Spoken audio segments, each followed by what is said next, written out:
भैया हो power star Pawan Singh का इंटरव्यू जो शुभंकर मिश्रा के साथ आने वाला था वो फाइनली आ चुका है, जो यूट्यूब पर काफी धूम मचा रहा है। तो आइए देखते हैं। पवन सिंह का फेवरेट गाना कौन सा है? सनहिया लगावल बहुत बात नइखे, नजरिया चुरावल बहुत बात होला।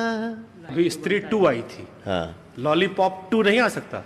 तू लगावेलू जब लिपस्टिक अहिले यारा डिस्ट्रिक्ट जिला टॉप लागेलू हो, जिला टॉप लागेलू। कमरिया कमरिया कमरिया करेला पालप लॉलीपॉप लागेलू। लगे आपका फेवरेट गाना हमारा वो है राजा जी के दिलवा। वो मेरा भी फेवरेट गाना है सर।